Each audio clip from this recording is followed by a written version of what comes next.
Hello friends, आज हम शुरू करने जा रहे हैं लूसेंट की सीरीज टॉपिक नंबर 10 विज्ञान और प्रौद्योगिकी, साइंस एंड टेक्नोलॉजी की। तो आज एक ही वीडियो में ये पूरा विज्ञान और प्रौद्योगिकी, साइंस एंड टेक्नोलॉजी समाप्त हो जाएगा। तो आप हमारे साथ बने रहिए और देखते रहिए।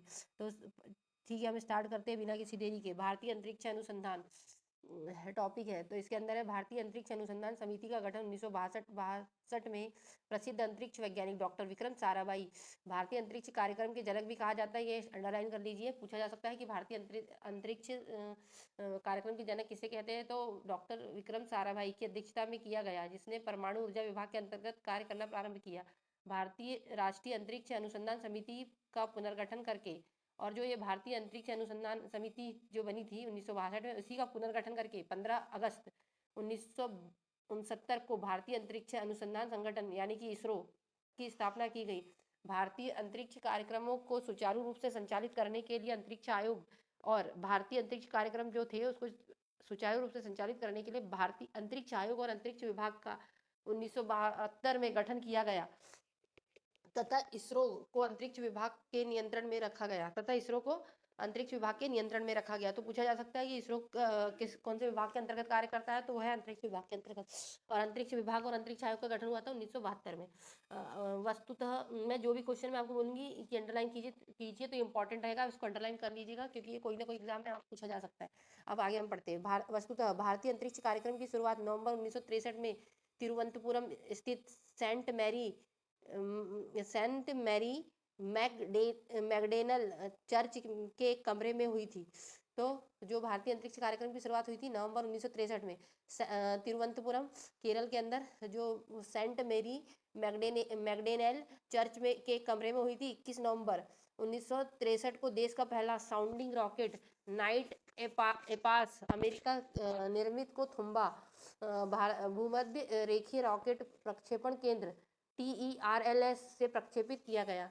ठीक है, अब हम आगे अब पढ़ते हैं कि अंतरिक्ष विज्ञान के क्षेत्र में कुछ महत्वपूर्ण घटनाएं, जैसे कि देखिए 4 अक्टूबर 1957 को स्पुतनिक 1 अंतरिक्ष यान के नाम है ये, दिनांक दिया और उपलब्धि। स्पुतनिक 1 पूर्व सोवियत संघ द्वारा अंतरिक्ष में प्रमोचित सबसे पहला उपग्रह। 3 नवंबर 1957 स्पुतनिक 2 अंतरिक्ष में जीवित कुत्ते लाइका को ले जाने वाला पहला उपग्रह। 18/12/1958 स्कोर अंतरिक्ष में स्थापित पहला संचार उपग्रह। पूछा जा सकता है कि अंतरिक्ष में पहला संचार उपग्रह कब स्थापित किया गया, तो 1958 में स्कोर नाम का।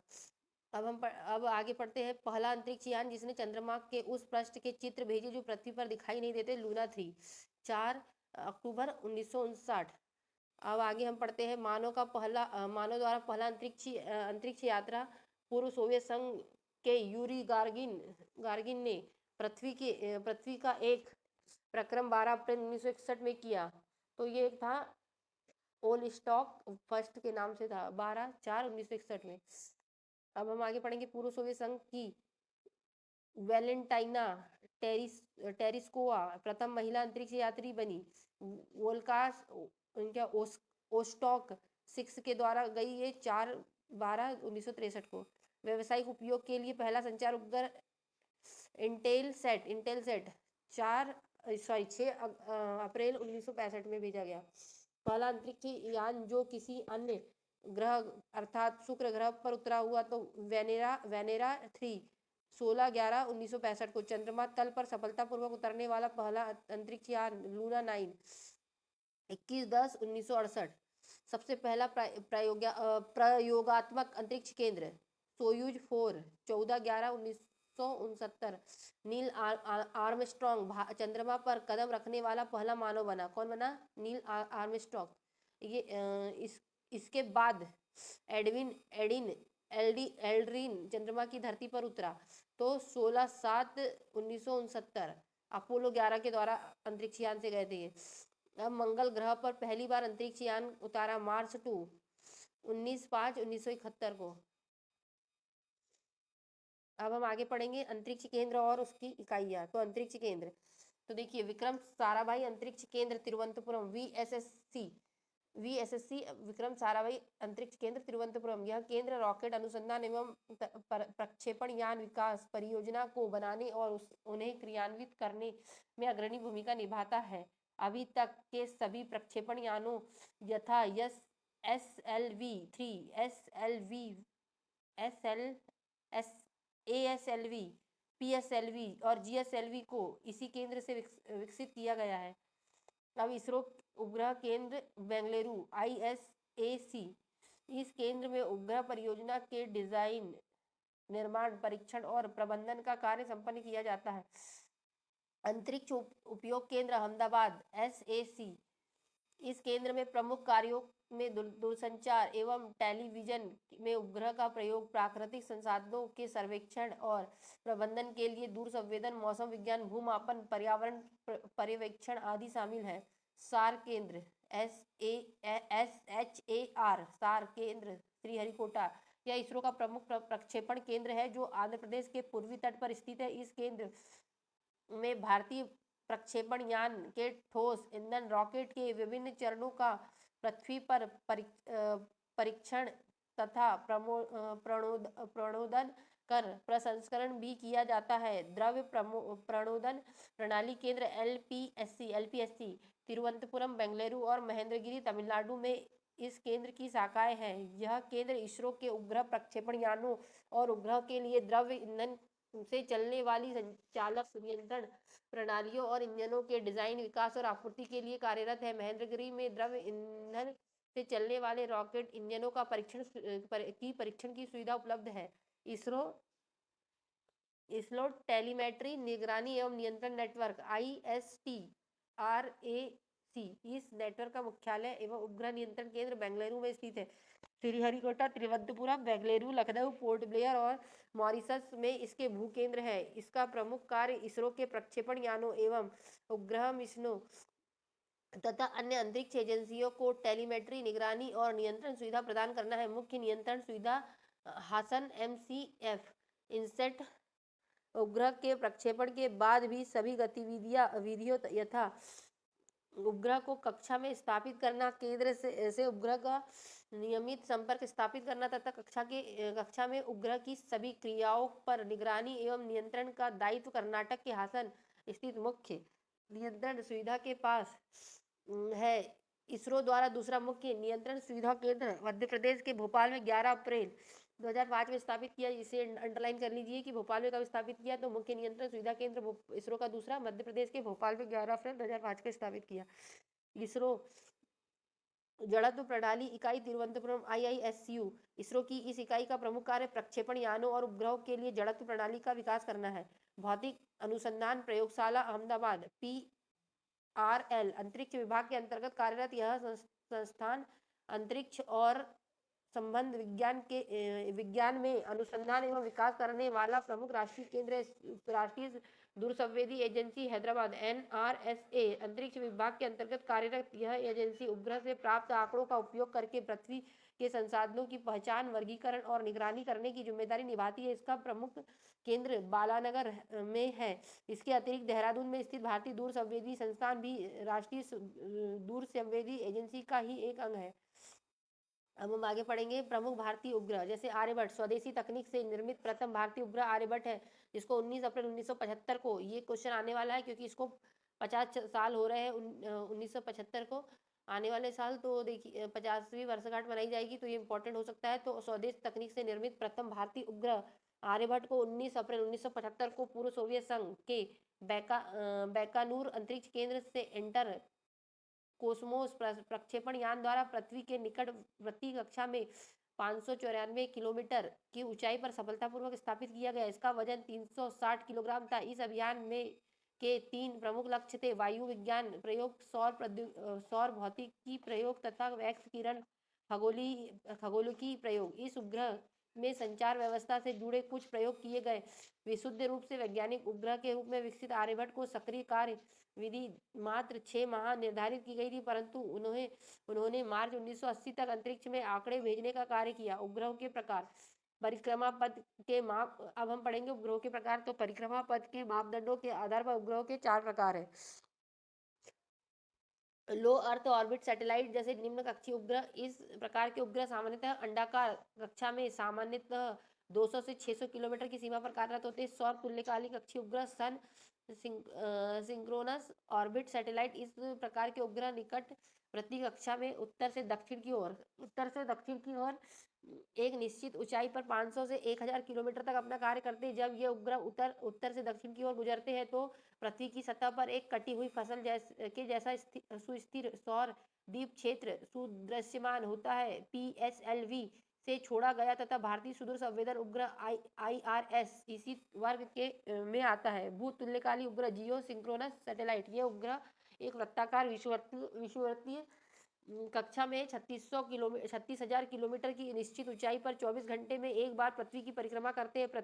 चूंकि पृथ्वी भी अपनी दूरी पर इतने ही समय में परिभ्रमण करती है, अतः ये पृथ्वी के सापेक्ष स्थिर प्रतीत होते हैं। इनसेट श्रेणी के उपग्रह इसी वर्ग में आते हैं।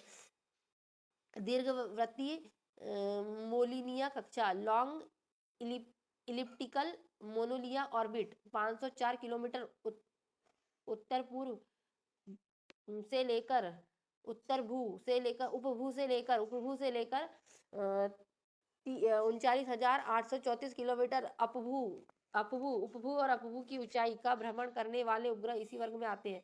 अब भास्कर प्रथम प्रायोगिक पृथ्वी पर्यवेक्षण उपग्रह भास्कर प्रथम को 7 जून 1979 को पूर्व सोवियत संघ के प्रक्षेपण केंद्र बैकानूर से इंटर कॉस्मेट प्रक्षेपण यान द्वारा पृथ्वी से 525 किलोमीटर की ऊंचाई पर पूर्व निर्धारित कक्षा में सफलतापूर्वक स्थापित किया गया। इसका लक्ष्य जल विज्ञान, हिमगलन, समुद्र विज्ञान और वानिकी के क्षेत्र में भू पर्यवेक्षण अनुसंधान करना है था। इसरो 1 अगस्त 1981 को कार्य करना बंद किया। भास्कर 1 के संशोधित प्रतिरूप भास्कर 2 को भी रूसी प्रक्षेपण केंद्र बैकानूर से ही 20 नवंबर 1981 को पृथ्वी से 525 किलोमीटर की ऊंचाई पर स्थापित किया गया। इसका घूर्णन कक्षा तल से लंबवत रखा गया। समीर उपकरण के कारण भास्कर 2 द्वारा समुद्री सतह का ताप, सामुद्रिक स्थिति, बर्फ गिरने व पिघलने आदि जैसी अनेक घटनाओं का व्यापक विश्लेषण किया गया। रोहिणी उपग्रह श्रृंखला के अंतर्गत भारतीय प्रक्षेपण केंद्र श्रीहरिकोटा से भारतीय प्रक्षेपण यान SLV-3 द्वारा 4 उपग्रह प्रक्षेपित किए गए। इस श्रृंखला के उपग्रहों के प्रक्षेपण का मुख्य उद्देश्य भारत के प्रथम उपग्रह प्रक्षेपण यान SLV-3 का परीक्षण करना था। इस अभियान का प्रथम एवं तृतीय प्रायोगिक परीक्षण असफल रहा। इस अभियान के द्वितीय प्रायोगिक परीक्षण में रोहिणी RS-1 को 18 जुलाई 1980 को श्रीहरिकोटा से SLV-3 प्रक्षेपण यान से सफलतापूर्वक प्रक्षेपित किया गया। इस प्रकार रोहिणी RS फर्स्ट भारतीय भूमि से भारतीय प्रक्षेपण यान द्वारा प्रक्षेपित प्रथम भारतीय उपग्रह बना। पूछा जा सकता है कि प्रथम प्रक्षेपित भारतीय उपग्रह कौन सा था, तो रोहिणी था। चतुर्थ प्रायोगिक परीक्षण रोहिणी RS-D2 को 17 अप्रैल 1983 को श्रीहरिकोटा से SLV-3 और D2 द्वारा सफलतापूर्वक प्रक्षेपित किया गया। इस सफलता ने SLV-3 को एक प्रमाणित प्रक्षेपण यान सिद्ध कर दिया तथा भारत के छोटे प्रक्षेपण यानों को विकसित करने वाला देशों की श्रेणी में ला दिया।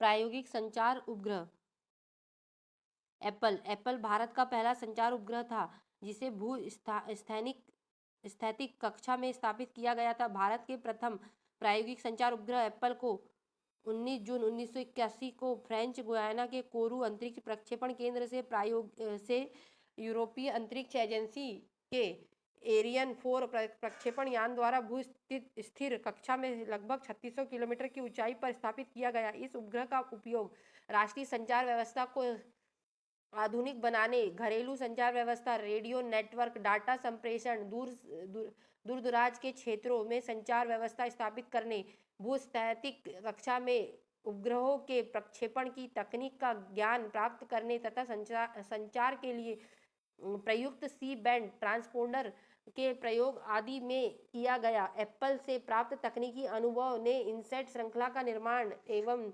विकास में महत्वपूर्ण भूमिका निभाई। विस्तारित रोहिणी उपग्रह श्रृंखला श्वास इस श्रृंखला का उद्देश्य 100 से लेकर 150 किलोग्राम वर्ग के उपग्रहों का निर्माण करना था, जिन्हें संवर्धित उपग्रह प्रक्षेपण यान augmented satellite launch vehicle ASLV द्वारा छोड़ा गया था। इस श्रृंखला के तहत 4 उपग्रह सॉर्स 1, सॉर्स 2, सॉर्स 3 तथा सॉर्स 4 प्रक्षेपित किया गया। सॉर्स 1 एवं सॉर्स 2 असफल रहा। भारतीय राष्ट्रीय उपग्रह इनसेट प्रणाली भारतीय राष्ट्रीय अंतरिक्ष उपग्रह प्रणाली अर्थात इनसेट प्रणाली एक बहुउद्देशीय कार्यरत उपग्रह प्रणाली है, जो एशिया प्रशांत क्षेत्र में सबसे बड़ी घरेलू संचार उपग्रह प्रणालियों में से एक है। इसका उपयोग लंबी दूरी के घरेलू संचार, ग्रामीण क्षेत्र के उपग्रह के माध्यम से सामुदायिक दूरदर्शन के सीधे राष्ट्रव्यापी प्रसारण को बेहतर बनाने, भू स्थिर ट्रांसमीटर के माध्यम से पुनः प्रसारण हेतु आकाशवाणी तथा दूरदर्शन कार्यक्रमों को देश भर में प्रसारित करने, मौसम संबंधी जानकारी, वैज्ञानिक अध्ययन हेतु भू सर्वेक्षण तथा आंकड़ों के संप्रेषण के लिए में किया गया। इनसेट प्रणाली अंतरिक्ष विभाग, दूरसंचार विभाग, भारतीय मौसम विभाग, आकाशवाणी तथा दूरदर्शन का संयुक्त प्रयास है, जबकि इनसेट अंतरिक्ष कार्यक्रमों की व्यवस्था, निगरानी और संचालन का पूर्ण दायित्व अंतरिक्ष विभाग को सौंपा गया है।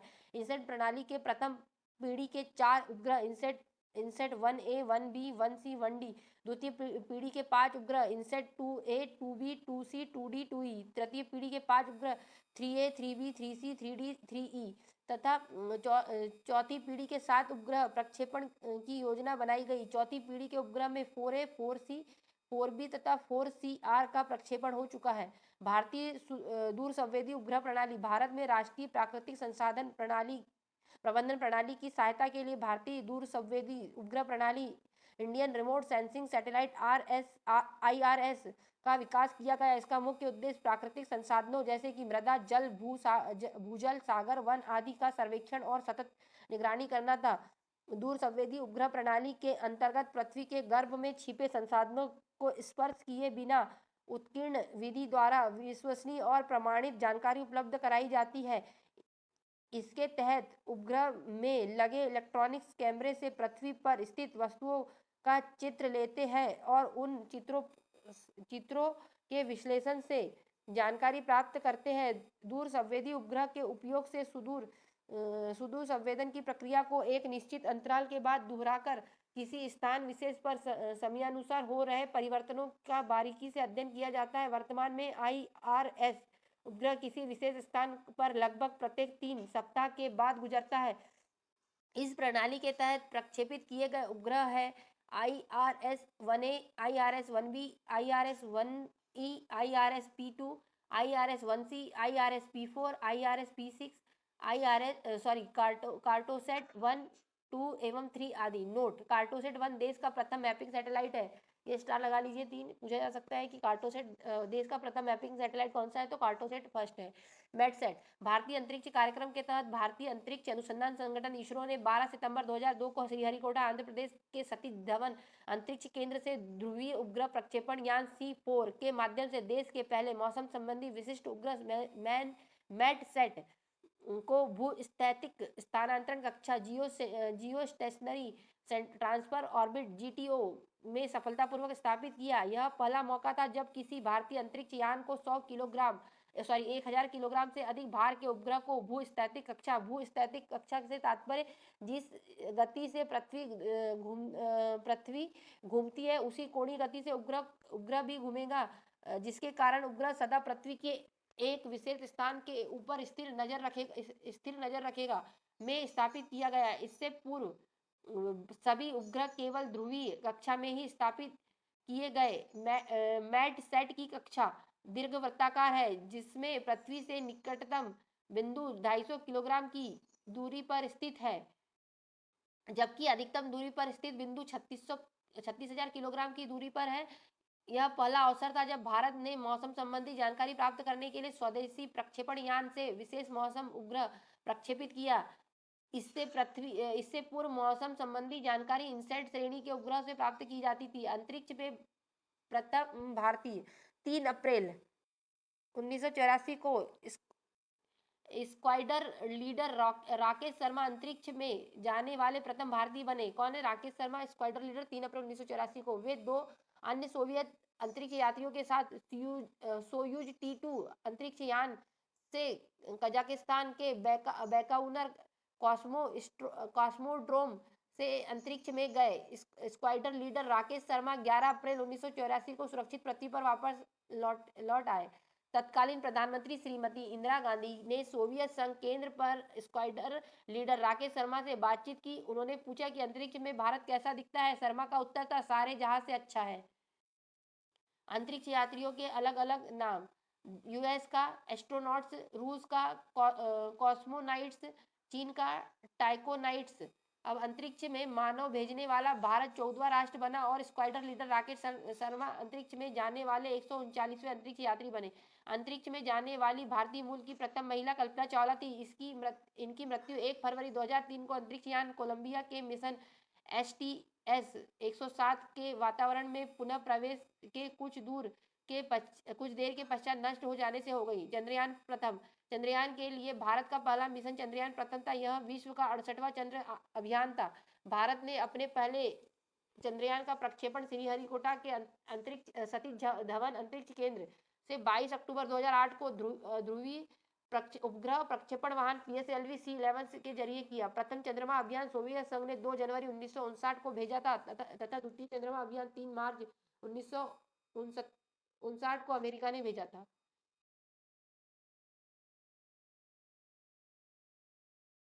अमेरिका, यूरोपीय संघ, रूस, जापान और चीन के बाद भारत 6वां देश था जो चंद्रयान के लिए यान भेजने में सफल रहा। 11 पोलेट युक्त चंद्रयान 1 से सिग्नल प्राप्त करने के लिए 32 मीटर व्यास के एक विशाल एंटीना की स्थापना कर्नाटक के बेंगलुरु से 40 किलोमीटर दूर बयालालू में की गई। यह प्रथम अवसर था जब एक साथ 11 उपकरण विभिन्न अध्ययनों के लिए किसी यान के साथ भेजे गए थे। 14 नवंबर 2008 को वैज्ञानिक उपकरण मून इम्पैक्ट प्रोब को चंद्रमा के ध्रुवीय क्षेत्र में साल्केल्टन गड्ढे के पास छोड़ दिया। मून इम्पैक्ट प्रोब के चारों ओर भारतीय ध्वज चित्रित है। यह चांद पर भारत की मौजूदगी का एहसास कराएगा। 29 अगस्त 2009 को चंद्रयान प्रथम का नियंत्रण कक्ष से संपर्क टूट गया। 30 अगस्त 2009 को इसरो ने चंद्रयान प्रथम मिशन को औपचारिक रूप से समाप्त कर दिया। चंद्रयान प्रथम का मून इम्पैक्ट प्रोब चंद्रमा की सतह पर जिस स्थान पर उतरा था उस स्थान को अब उसका नाम जवाहर बिंदु रखा गया। चंद्रयान 2 22 जुलाई 2019 को भारतीय भूतुल्यकाली उपग्रह प्रक्षेपण यान GSLV MK3 द्वारा चंद्रयान 2 को सफलतापूर्वक प्रक्षेपित किया गया। इसमें ऑर्बिटर, लैंडर विक्रम, रोवर प्रज्ञान का इस्तेमाल किया गया। लैंडर विक्रम का सफलतापूर्वक सॉफ्ट लैंडिंग नहीं होने के कारण यह अभियान पूर्ण सफल नहीं हो सका। जिस स्थान पर चंद्रयान 2 का लैंडर चंद्रमा की सतह पर दुर्घटनाग्रस्त हुआ था उस स्थान का नाम तिरंगा रखा गया। चंद्रयान 3 यह भारतीय अंतरिक्ष अनुसंधान संगठन इसरो द्वारा भेजा गया तीसरा भारतीय चंद्र मिशन है। इसका प्रक्षेपण 14 जुलाई 2023 को 2:35 पर सतीश धवन अंतरिक्ष केंद्र श्रीहरिकोटा से LVM-3 M4 रॉकेट द्वारा किया गया था। इसने चंद्रयान 2 के समान एक लैंडर एवं एक रोवर था, लेकिन इसमें ऑर्बिट नहीं है। लैंडर का नाम विक्रम तथा रोवर का नाम प्रज्ञान है। लेकिन लैंडर विक्रम ने 23 अगस्त 2023 के दिन 6:04 पर भारतीय समयानुसार चंद्रमा के दक्षिण ध्रुव पर सॉफ्ट लैंडिंग किया। इसी के साथ भारत चंद्रमा के दक्षिण ध्रुव पर सफलतापूर्वक अंतरिक्ष यान उतारने वाला पहला और चंद्रमा पर उतरने वाला चौथा देश बन गया। लैंडर विक्रम चंद्रमा पर जिस स्थान पर उतरा उसे शिव शक्ति बिंदु नाम दिया गया। भारतीय सूर्य मिशन। भारतीय अंतरिक्ष संगठन इसरो ने अपने पहले सौर मिशन आदित्य L1 का प्रक्षेपण 2 सितंबर 2023 को किया। इसका प्रक्षेपण PSLV C-57 रॉकेट का उपयोग करके किया। आदित्य L1 1.5 मिलियन किलोमीटर की दूरी पर सूर्य का अध्ययन करने वाला पहला अंतरिक्ष आधारित वेधशाला श्रेणी का भारतीय सौर मिशन है। कुछ विशेष पॉइंट पढ़ते जैसे लैंग्वेज पॉइंट्स। यह अंतरिक्ष में वे विशेष स्थान है जहाँ सूर्य और पृथ्वी जैसे 2 बड़े परिक्रमा करने वाले पिंडों की गुरुत्वाकर्षण शक्तियां एक दूसरे को संतुलित करती है। कुल 5 लैंग्वेज पॉइंट है। जिनमें से प्रत्येक के अलग अलग विशेषता है। अंतरिक्ष यान को सूर्य पृथ्वी प्रणाली के लैग्रेंजियन बिंदु 1 L1 के चारों ओर एक प्रभामंडल कक्षा में स्थापित करने की योजना है। आदित्य L1 का प्रारंभिक उद्देश्य सूर्य के विकिरण, ऊष्मा कण प्रवाह एवं चुंबकीय क्षेत्र सहित सूर्य के व्यवहार और वे पृथ्वी को कैसे प्रभावित करते हैं के संबंध में गहरी समझ हासिल करना है। भारत का मंगल मिशन। भारतीय वैज्ञानिकों द्वारा पूर्ण रूप से तैयार मंगल मिशन मंगलयान नाम दिया गया 24 सितंबर 2014 को सुबह 8 बजे मंगल की कक्षा में प्रवेश कर गया। इसके साथ ही पहले प्रयास में मंगल पर पहुंचने वाला भारत विश्व का पहला देश बन गया। इसरो द्वारा मंगलयान नामक पहली अंतरिक्ष परियोजना के अंतर्गत 5 नवंबर 2013 को मंगल ग्रह की परिक्रमा करने हेतु एक उपग्रह आंध्र प्रदेश के श्रीहरिकोटा स्थित सतीश धवन अंतरिक्ष केंद्र से ध्रुवीय उपग्रह प्रक्षेपण यान PSLV-C-25 के द्वारा सफलतापूर्वक छोड़ा गया। अमेरिका, रूस और यूरोपीय संघ के बाद भारत मंगल की कक्षा में प्रवेश करने वाला पहला देश बना। भारत एशिया का पहला देश है जो मंगल की कक्षा में दाखिल हुआ है। नासा, ESA और रॉस कॉस्मोस के बाद इसरो मंगल की कक्षा में प्रवेश करने वाली चौथी स्पेस एजेंसी है।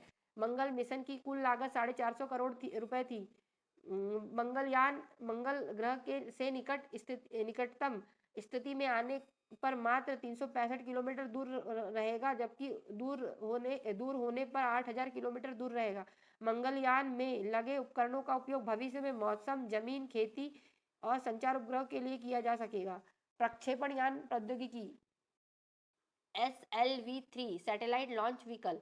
साधारण क्षमता वाले SLV-3 के विकास से भारत ने प्रक्षेपण यान प्रौद्योगिकी के क्षेत्र में कदम रखा तथा 18 जुलाई 1980 को SLV-3 का सफल प्रायोगिक परीक्षण करके अपनी योग्यता को सिद्ध करते हुए स्वयं को अंतरिक्ष क्लब का 6वां सदस्य बना लिया। इस क्लब में के अन्य पूर्व 5 सदस्य रूस, अमेरिका, फ्रांस, जापान और चीन है। SLV-3 एक 4 चरणों वाला साधारण क्षमता का उपग्रह प्रक्षेपण यान था जो 40 किलोमीटर भार वर्ग के उपग्रह को पृथ्वी की निचली कक्षा में स्थापित कर सकता था।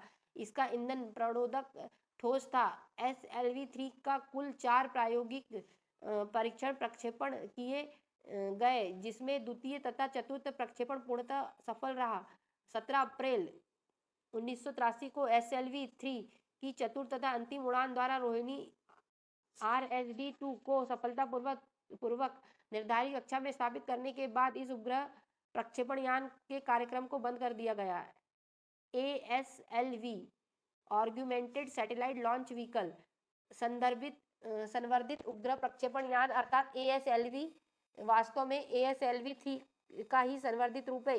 इससे 100 से 150 किलोग्राम भार वर्ग के उपग्रहों को पृथ्वी की निचली कक्षा में स्थापित करने के उद्देश्य से विकसित किया गया था। यह एक 5 चरणों वाला संवर्धित उपग्रह प्रक्षेपण यान था। ठोस प्रणोदक ईंधन से चलने वाले ASLV के स्ट्रैप ऑन प्रथम एवं द्वितीय चरण के लिए स्वदेशी तकनीक से विकसित हाइड्रोक्लिसल टर्मिनेटेड पॉली न्यूट्राइड NTPB प्रमोदक तथा तृतीय एवं चतुर्थ चरण के लिए HEF-20 प्रणोदक का प्रयोग किया गया था। ASLV के कुल 4 प्रक्षेपण कराए गए, जिनमें से ASLV-D1 24 मार्च 1987 एवं ASLV-D2 13 जुलाई 1988 की प्रथम दोनों प्रक्षेपण असफल सिद्ध हुए। PSLV polar satellite launch vehicle 1200 kilogram भार वर्ग तक के दूर संवेदी उपग्रहों को 900 किलोमीटर ऊंचाई तक की ध्रुवीय सूर्य तुल्यकालीन या समकालीन कक्षा में स्थापित करने के उद्देश्य से PSLV का देश में विकास किया गया। PSLV एक 4 चरणों वाला ध्रुवीय उपग्रह प्रक्षेपण यान है, जिसके प्रथम व तृतीय चरण में ठोस प्रणोदकों तथा द्वितीय तथा चतुर्थ में द्रव प्रणोदकों का उपयोग किया जाता है। ठोस प्रणोदकों के अंतर्गत हाइड्रोक्लोरिक टर्मिनल पॉली ब्यूटाराइड HTBP का ईंधन के रूप में तथा अमोनिया परमैंगनेट का ऑक्सीकारक के रूप में प्रयोग किया गया, जबकि द्रव्य प्रणोदक के रूप में मुख्य रूप से अनसिमेट्रिकल डाई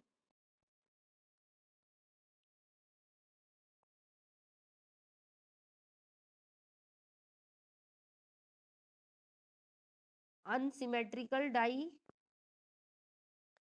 हाइड्रोक्लोराइड हाइड्राजाइन एवं N2O4 का प्रयोग किया गया, जो कमरे के ताप पर द्रवीभूत रहता है। PSLV की कुल 3 उड़ान कराई गई, जिसमें प्रथम उड़ान असफल तथा द्वितीय एवं तृतीय उड़ान पूर्णतः सफल सिद्ध हुई। PSLV C3 द्वारा प्रक्षेपित भारतीय दूर संवेदी प्रौद्योगिकी परीक्षण उपग्रह TES भारत का पहला सैनिक उपग्रह है। TES भारत का पहला सैनिक उपग्रह जो देश के समुद्री इलाकों और विशेषकर चीन तथा पाकिस्तान से लगी अंतर्राष्ट्रीय सीमा और नियंत्रण रेखा पर किसी घुसपैठ पर प्रभावी नजर रख सकेगा। GSLV जियो स्टेशनरी और geosynchronous satellite launch vehicle GSLV एक शक्तिशाली 3 चरणों वाला भू तुल्यकाली एवं भू स्थिर उपग्रह प्रक्षेपण यान है। GSLV के प्रथम चरण में ठोस प्रणोद, द्वितीय चरण में द्रव्य प्रणोद तथा तृतीय चरण में क्रायोजेनिक ईंधन का उपयोग किया गया है। ठोस प्रणोदकों के अंतर्गत हाइड्राक्लिसल टर्मिनेटेड पॉली ब्यूटाडाइन HTPB का ईंधन के रूप में तथा अमोनियम पर क्लोरेट का ऑक्सीकारक के रूप में प्रयोग किया जाता है। द्रव्य प्रणोदकों के अंतर्गत मुख्य रूप से अनसिमेट्रिकल डाइमिथाइल हाइड्राजाइन UDMH एवं N2O4 का प्रयोग किया जाता है, जो कमरे के ताप पर द्रवीभूत रहता है। क्रायोजेनिक तकनीक में प्रणोदक के रूप में अत्यंत निम्न ताप पर द्रव्य हाइड्रोजन -250 डिग्री सेल्सियस तथा द्रव्य ऑक्सीजन -183 डिग्री सेल्सियस का प्रयोग होता है। GSLV की पहली विकासात्मक परीक्षण उड़ान 28 मार्च 2001 को असफल रहा। GSLV D1 ने भी प्रायोगिक संचार उपग्रह GSAT-1 को 3600 किलोमीटर की ऊंचाई पर स्थित भू स्थैतिक स्थानांतरण कक्षा में स्थापित नहीं कर सका और लगभग 1000 किलोमीटर नीचे रह गया। लेकिन GSLV D2 ने प्रायोगिक संचार उपग्रह GSAT-2 वजन 1800 किलोग्राम को पृथ्वी की समानांतर कक्षा में 36,000 किलोग्राम ऊपर स्थापित कर दिया था तथा इसका इंडोनेशिया के बियाक और कर्नाटक के हासन स्थित मुख्य नियंत्रण प्रणाली से संपर्क हो गया। GSLV D2 को श्रीहरिकोटा स्थित सतीश धवन अंतरिक्ष केंद्र से 8 मई 2003 को सफलतापूर्वक प्रक्षेपित किया गया। इस सफलता के बाद भारत उन 5 देशों अमेरिका, रूस, यूरोपीय संघ, जापान और चीन के एलिट ग्रुप में शामिल हो गया और भूस्थैतिक प्रक्षेपण में अपनी योग्यता सिद्ध कर चुका है। क्रायोजेनिक प्रौद्योगिकी। क्रायोजेनिक का शाब्दिक अर्थ निम्न तापिकी है। यह ग्रीक भाषा के शब्द क्रायोस से बना है, जो बर्फ के समान शीतलता के लिए प्रयुक्त होता है। निम्न तापिकी विज्ञान में 0 डिग्री सेल्सियस से लेकर 150 डिग्री सेल्सियस के नीचे के तापमान को क्रायोजेनिक ताप कहा जाता है। निम्न ताप अवस्था क्रायोजेनिक अवस्था वाले इंजनों में अति निम्न ताप -250 डिग्री सेल्सियस पर हाइड्रोजन का ईंधन के रूप में तथा ऑक्सीजन का -183 डिग्री सेल्सियस पर ऑक्सीकारक के रूप में प्रयोग होता है। इस प्रौद्योगिकी में इन प्रणोदकों को तरल अवस्था में ही प्रयोग किया जाता है। इसमें ईंधन को परम तापीय अवस्था में प्रयोग करने की विशेषता के कारण इसे क्रायोजेनिक इंजन कहते हैं। इस इंजन की प्रमुख विशेषता है क्रायोजेनिक इंजन में प्रयोग होने वाले द्रव्य हाइड्रोजन एवं द्रव्य ऑक्सीजन के दहन से जो ऊर्जा पैदा होती है वह ठोस ईंधन आधारित इंजन से प्राप्त ऊर्जा से कई गुना अधिक होती है। इसमें ईंधन के ज्वलन की दर को नियंत्रित किया जा सकता है, जबकि ठोस ईंधन से परिचालित होने वाले इंजन की ज्वलन की दर को नियंत्रित करना कठिन होता है। इस प्रौद्योगिकी से युक्त इंजन में प्रणोदक की प्रति इकाई भार से अधिक बल पैदा होता है, जिससे यान को अधिक बल थ्रस्ट मिलता है। नोट: क्रायोजेनिक ईंधन की पहली बार प्रयोग अमेरिका द्वारा एटलॉन्स सुदूर नामक रॉकेट से किया गया। 28 अक्टूबर 2006 को तमिलनाडु के महेंद्रगिरी में पूर्ण निम्नताप क्रायोजेनिक अवस्था का भारत में सफल परीक्षण किया गया। 5 जनवरी 2014 को भारतीय अंतरिक्ष संगठन इसरो ने भारी उपग्रहों के प्रक्षेपण की क्रायोजेनिक तकनीक विकसित कर GSLV 5D5 क्रायोजेनिक इंजन को सफलतापूर्वक प्रक्षेपित किया। भारत क्रायोजेनिक तकनीक का सफल परीक्षण करने वाला छठा देश बना। भारत से पूर्व यह क्षमता अमेरिका, रूस, चीन, जापान और फ्रांस को प्राप्त है। भारतीय परमाणु अनुसंधान। अब हम आगे नेक्स्ट लेक्चर में पढ़ेंगे भारतीय परमाणु। सो फ्रेंड्स, अब हम पढ़ेंगे भारतीय परमाणु अनुसंधान।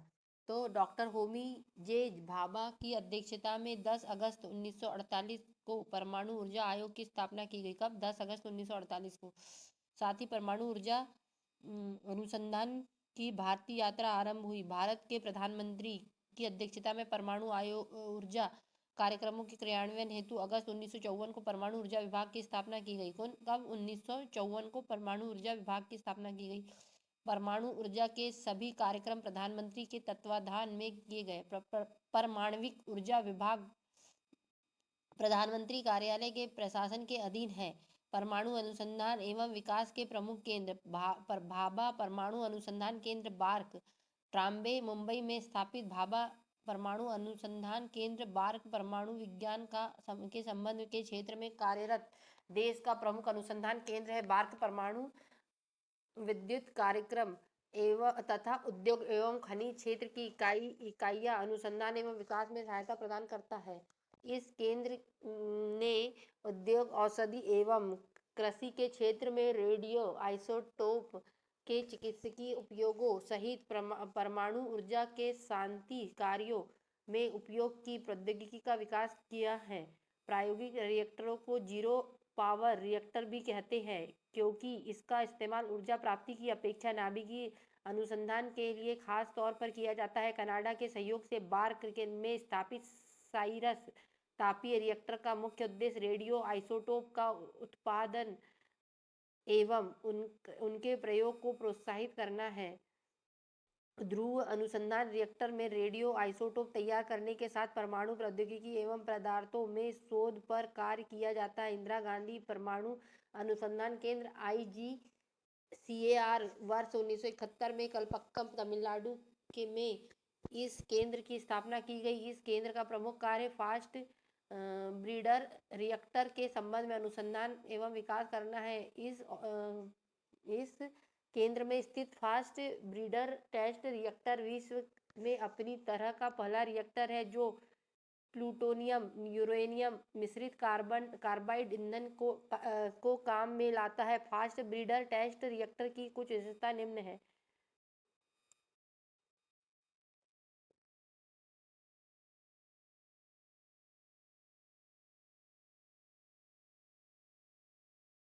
तो हम पढ़ेंगे बार्क के परमाणु रिएक्टर वर्ष और क्षमता। अप्सरा 1956 में 1 मेगावाट क्षमता का, साइरस 1960 में 40 मेगावाट, जर्लिना 1961 में, पूर्णिमा 1972 में और पूर्णिमा 2 1984 में 0 मेगावाट के थे तीनों। और ध्रुव 1985 100 मेगावाट, पूर्णिमा 3 1990 0 मेगावाट।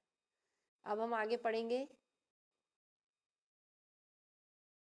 विशेषताएं। तो इसमें श्रृंखला अभिक्रिया को तीव्र न्यूट्रॉनों के माध्यम से निरंतर जारी रखा जाता है। ताप रिएक्टर की अपेक्षा इसमें विखंडित न्यूट्रॉनों की संख्या अत्यधिक होती है। फास्ट ब्रीडर टेस्ट रिएक्टर में प्राकृतिक यूरेनियम का प्रयोग ताप रिएक्टर के अपेक्षा 60 से 70 गुना ज़्यादा होता है। इसमें रेडियोधर्मिता का उत्सर्जन अल्प मात्रा में होता है। इसमें शीतलक के रूप में सोडियम का प्रयोग किया जाता है, जबकि ताप रिएक्टर में जल का।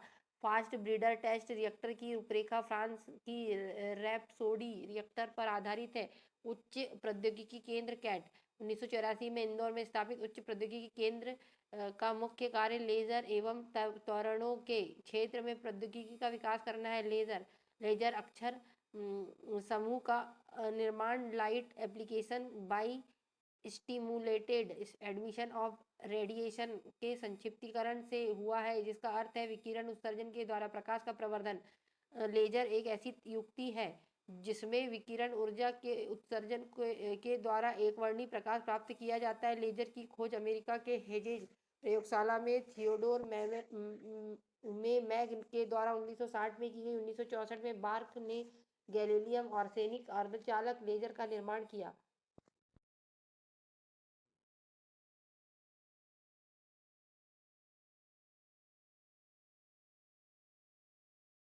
ठीक है, अब हम पढ़ेंगे इसी में कामिनी। कामिनी संक्षिप्त रूप है कवलपक्कम मिनी रिएक्टर का। कामिनी को 17 सितंबर 1997 में काम करना शुरू किया। इस रिएक्टर का महत्व इस बात को लेकर है कि यह जहां अन्य प्रायोगिक रिएक्टरों में ईंधन के रूप में यूरेनियम या प्लूटोनियम का उपयोग किया जाता है, वही कामिनी थोरियम 31 का उपयोग ईंधन के रूप में करेगा। स्मरणीय है कि कामिनी थोरियम यूरेनियम 233 ईंधन का चक्र उपयोग करने वाला विश्व का प्रथम रिएक्टर है। इस रिएक्टर का उपयोग अनुसंधान के अतिरिक्त अपराधियों को पकड़ने में भी किया जाएगा, क्योंकि इसके द्वारा फिंगरप्रिंट का मिलान करना बड़ा सरल हो जाएगा।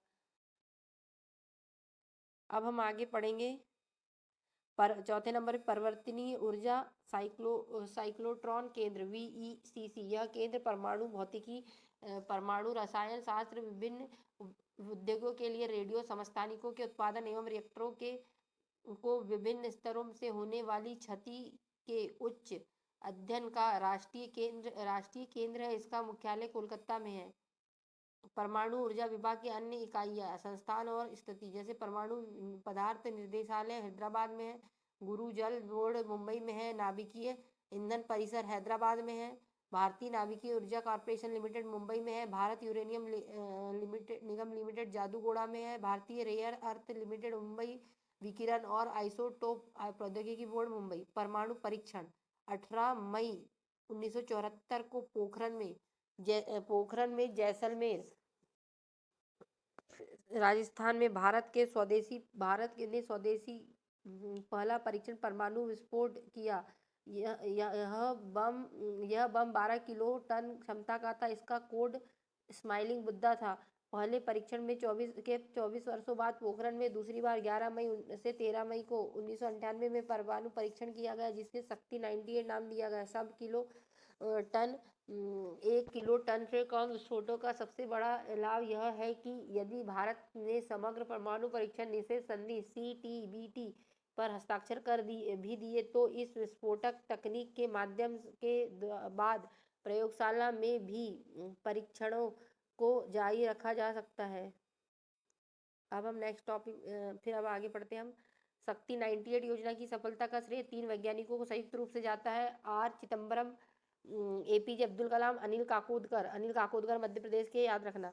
परमाणु 1994 में परमाणु परीक्षण 1974 में परमाणु परीक्षण में मात्र प्लूटोनियम ईंधन का उपयोग हुआ था, जबकि 98 में परिशोधित यूरेनियम से लेकर ड्यूटेरियम तक का उपयोग किया था। ट्रिटियम ईंधन परमाणु ऊर्जा रिएक्टरों में प्रयोग लाए जाने वाले भारी जल से प्राप्त किया जाता है। शक्ति 98 के अंतर्गत परमाणु परीक्षण 11 मई को 3 परमाणु परीक्षण किए गए। 11 मई 1998 को थर्मो न्यूक्लियर 43 किलो टन का और विखंडन 15 किलो टन का और लो इल्ड 0.2 किलो टन का। फिर 13 मई को 2 किए गए, लो इल्ड 0.3 किलो टन का और लो इल्ड 0.5 किलो टन का। अब हम आगे पढ़ते हैं। संयुक्त राज्य अमेरिका ने जुलाई 1945 को पहला नाभिकीय विस्फोट हाइट सेंडर में किया था। भारत के परमाणु विद्युत उत्पादन के प्रबंधन के लिए 1987 में भारतीय परमाणु विद्युत निगम लिमिटेड की स्थापना की गई। तारापुर परमाणु विद्युत गृह संयुक्त अमेरिका की सहायता से स्थापित भारत का पहला परमाणु विद्युत उपग्रह। ये स्टार लगा लीजिए, ये आ सकता है कि पहला परमाणु उपग्रह कब किसकी सहायता से। तारापुर परमाणु विद्युत गृह अमेरिका की सहायता से स्थापित किया गया भारत का पहला परमाणु विद्युत उपग्रह संयंत्र है। यहाँ अमेरिका से आयातित व संवर्धित यूरेनियम का ईंधन के रूप में प्रयोग किया जाता है।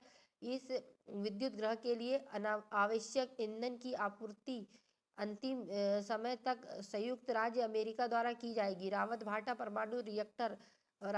परमाणु विद्युत ग्रह प्रारंभ में कनाडा के सहयोग से शुरू किया गया था। बाद में परियोजना स्वदेशी तकनीक से पूरी हुई। रावत भाटा वाली वर्तमान में भारत का सबसे बड़ा न्यूक्लियर पार्क है। अब भारत के प्रमुख विद्युत ग्रह तो परमाणु विद्युत गृह भारत का पहला तारापुर परमाणु विद्युत गृह ग्रह 1 व 2 महाराष्ट्र में 1972 में स्थापना की गई थी। और एक राजस्थान परमाणु विद्युत गृह 1, 2, 3, ये रावत भाटा राजस्थान में 1972 में स्थापना की गई थी इसकी।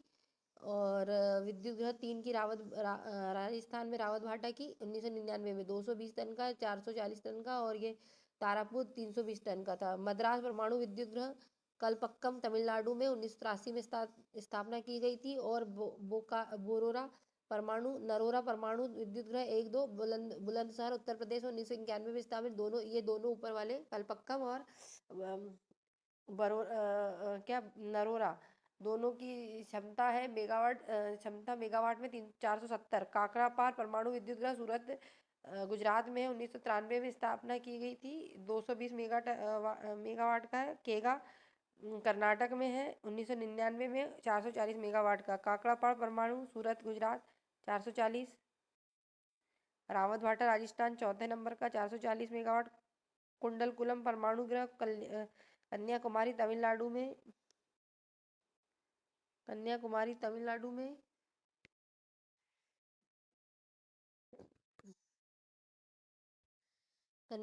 तमिलनाडु में 2000 मेगावाट का परमाणु निर्माण हेतु संसदीय तारापुर परमाणु विद्युत गृह महाराष्ट्र 1000 मेगावाट। और राजस्थान परमाणु 5, 6, 7, 8 रावत भाटा राजस्थान 2000 मेगावाट। विश्व का पहला परमाणु विद्युत बिजली घर रूस में स्थापित किया गया, दूसरा यूएस में। अब हम पढ़ेंगे तीसरा टॉपिक भारतीय रक्षा प्रौद्योगिकी। नेक्स्ट टॉपिक हम पढ़ रहे हैं भारतीय रक्षा प्रौद्योगिकी। रक्षा के क्षेत्र में अनुसंधान व विकास के लिए रक्षा अनुसंधान एवं विकास संगठन की स्थापना 1958 में की गई। इस समय इसे अन्य प्रौद्योगिकी संस्थाओं के साथ मिलाकर स्थापित किया गया था। 1980 में स्वतंत्र रक्षा अनुसंधान एवं विकास विभाग गठित किया गया। रक्षा अनुसंधान एवं विकास संगठन डीआरडीओ के प्रमुख एवं महानिर्देशक रक्षा मंत्री श्री वैज्ञानिक सलाहकार होते थे। इस संगठन का मुख्यालय नई दिल्ली में रक्षा उत्पाद विभाग की रक्षा एवं रक्षा आपूर्ति विभाग का गठन 1984 में विलय कर रक्षा उत्पाद एवं आपूर्ति विभाग कर दिया की स्थापना की गई। भारतीय प्रक्षेपात्र कार्यक्रम भारत का तत्कालीन प्रधानमंत्री इंदिरा गांधी ने जुलाई 1983 में समेकित निर्देशित प्रक्षेपात्र विकास कार्यक्रम IGMDP integrated guided missile development programme की नींव रखी। इस कार्यक्रम के संचालन का दायित्व रक्षा अनुसंधान एवं विकास संगठन डीआरडीओ को सौंपा गया। इस कार्यक्रम के अंतर्गत विकसित प्रक्षेपात्रों का संक्षिप्त विवरण इस प्रकार है। पृथ्वी, यह जमीन से जमीन पर मार करने वाला कम दूरी का बैलिस्टिक प्रक्षेपात्र है। पृथ्वी प्रक्षेपात्र का प्रथम परीक्षण फरवरी 1988 में चांदीपुर अंतरिक्ष परीक्षण केंद्र में किया गया। पृथ्वी की न्यूनतम मारक क्षमता 40 किलोमीटर तथा अधिकतम मारक क्षमता 250 किलोमीटर है। अब आगे पढ़ेंगे हम त्रिशूल। यह कम दूरी वाला जमीन से हवा में मार करने वाला प्रक्षेपात्र है। इसकी मारक क्षमता 500 मीटर से 9 किलोमीटर तक है। यह मैक 2 की गति से निशाने को भेद सकता है। आकाश, यह जमीन से हवा में मार करने वाला मध्यम दूरी का बहुलक्षीय प्रक्षेपात्र है। इसकी मारक क्षमता 25 किलोमीटर है। आकाश पहली ऐसी भारतीय प्रक्षेपात्र है जिसके प्रणोदक में रामजेट सिद्धांतों का प्रयोग किया गया। इसकी तकनीकी को दृष्टिगत करते हुए इसकी तुलना अमेरिकी पैट्रियट मिसाइल से की जा सकती है। यह परंपरागत एवं परमाणु आयुध को ढोने की क्षमता रखता है। यह इसके मोबाइल लॉन्चर से भी छोड़ा जा सकता है। अग्नि श्रेणी के 5 प्रक्षेपात्र हैं। अग्नि 1, अग्नि 2, अग्नि 3, 4, 5। अग्नि जमीन से जमीन पर मार करने वाले मध्यम दूरी की बैलिस्टिक मिसाइल है। अग्नि 3 का मारक क्षमता 3000 किलोमीटर से अधिक है एवं इसे 5000 किलोमीटर तक बढ़ाया जा सकता है। पनडुब्बी से छोड़ी जाने वाली अग्नि 3 SL का विकास भी किया जा रहा है। अग्नि 3 को पाकिस्तान की तरफ 3 तथा इजराइल के जोरिको 2 की श्रेणी में रखा जा सकता है। अग्नि 3 परंपरागत तथा परमाणु दोनों प्रकार के विस्फोटों को ले जाने की क्षमता रखती है। भारत ने 15 नवंबर 2011 को इंटरमीडिएट थैलिस्टिक मिसाइल अग्नि 4 का उड़ीसा के व्हीलर द्वीप से सफलतापूर्वक परीक्षण किया। प्रक्षेपात्र 3500 किलोमीटर तक मार करने की में सक्षम है। इसमें ठोस प्रणोदक के 2 चरण और एक पोलैंड है। इसमें 2 स्तरीय हथियार प्रणाली है जो ठोस प्रणोदक से चलती है। यह जमीन से जमीन में मार करने वाली मिसाइल परमाणु हथियार को ले जाने में सक्षम है। भारत द्वारा 19 अप्रैल 2012 को अग्नि 5 का सफल परीक्षण किया गया। इस परीक्षण के साथ भारत भी अंतर महाद्वीपीय प्रक्षेपित प्रक्षेपात्र ICBM क्लब में शामिल हो गया, जिसने अब तक केवल 5 सदस्य अमेरिका, रूस, चीन, फ्रांस और यूनाइटेड किंगडम शामिल है। हालांकि 5,500 किलोमीटर से अधिक मारक दूरी को ही 1 CBM श्रेणी में माना जाता है, लेकिन अग्नि 5 की मारक दूरी इस अंतर्राष्ट्रीय मापदंड से 500 किलोमीटर कम है। अग्नि 5 की जद में बीजिंग और शंघाई सहित अधिकांश चीन, पाकिस्तान, दक्षिण एशिया, यूरोप एवं अफ्रीका के कुछ हिस्से आते हैं। अमेरिका और ऑस्ट्रेलिया अग्नि 5 की सीमा से बाहर है। इसमें सैटेलाइट प्रक्षेपण की क्षमता है। इससे अनेक छोटे छोटे मिसाइलों को छोड़ा जा सकता है। अग्नि 5 सैटेलाइट रोधी मिसाइल है। नाग, यह टैंक रोधी निर्देशित प्रक्षेपात्र है। इसकी मारक क्षमता 4 किलोमीटर है। यह प्रथम सफल परीक्षण नवंबर 1990 में किया गया। दागो और भूल जाओ टैंक रोधी प्रक्षेपात्र भी कहा जाता है, क्योंकि इसे एक बार दागे जाने के पश्चात पुनर्निर्देशित करने की आवश्यकता नहीं पड़ती। अब हम पढ़ेंगे रक्षा उत्पाद एवं आपूर्ति विभाग से जुड़े सार्वजनिक संस्थान, जैसे हिंदुस्तान एरोनॉटिकल लिमिटेड, इसका मुख्यालय बेंगलुरु में है। भारत इलेक्ट्रॉनिक्स लिमिटेड और भारत अर्थ मूवर्स लिमिटेड, ये तीनों का मुख्यालय बेंगलुरु में है। और देखिए, भारत अर्थ मूवर्स लिमिटेड और हिंदुस्तान एरोनॉटिक्स लिमिटेड की स्थापना 1964 में की थी और भारत इलेक्ट्रॉनिक्स लिमिटेड की स्थापना 1954 में की थी। मझगावा डाक लिमिटेड मुंबई में 1960 में स्थापना। Goa shipyard limited Vasco da Gama में मुख्यालय है। भारत डायनामिक्स लिमिटेड हैदराबाद में मुख्यालय है और मिस्र धातु निगम लिमिटेड हैदराबाद में मुख्यालय है। डायनामिक्स की स्थापना हुई थी 1970 में और हैदराबाद में मिस्र धातु निगम लिमिटेड की 1973 में। Garden rich workshop limited Calcutta 1934 में स्थापना। कुछ अन्य भारतीय प्रक्षेपात्र। धनुष, जमीन से जमीन में मार करने वाले प्रक्षेपात्रों में से एक है। पृथ्वी का ही नौसैनिक रूपांतरण है। इसकी मारक क्षमता 150 किलोमीटर तथा इस पर लगभग 500 किलोग्राम आयुध प्रक्षेपित किया जा सकता है। सागरिका, यह सबमेरीन लॉन्च बैलिस्टिक मिसाइल है। समुद्र के भीतर से इसका पहला परीक्षण फरवरी 2008 में किया गया। यह परंपरागत एवं परमाणु दोनों की तरह के आयुध ले जाने में सक्षम है। इसे रक्षा अनुसंधान एवं विकास संगठन के द्वारा तैयार किया गया है। भारत ऐसा 5वां देश है जिसके पास पनडुब्बी से बैलिस्टिक मिसाइल दागने की क्षमता है। 4 अन्य देश है, यूएस, फ्रांस, रूस और चीन। अस्त्र, यह मध्यम दूरी की हवा से हवा में मार करने वाली स्वदेशी तकनीक की विकसित प्रक्षेपात्र है। इसकी मारक क्षमता 10 से लेकर 25 किलोमीटर है। यह भारत का प्रथम हवा से हवा में मार करने वाला प्रक्षेपात्र है। ब्रह्मोस, यह भारत एवं रूस की संयुक्त परियोजना के तहत विकसित किया जाने वाला प्रक्षेपात्र है। इसका नाम ब्रह्मोस भारत की नदी ब्रह्मपुत्र के ब्रह्म तथा रूस की नदी मोस्कोवा के मोस से मिलकर बना है। यह सतह से सतह में मार करने वाला मध्यम दूरी का सुपरसोनिक क्रूज मिसाइल है। इसका प्रथम सफल परीक्षण जून 2001 में किया गया। इसका तीसरा सफल परीक्षण मार्च 2009 में किया गया।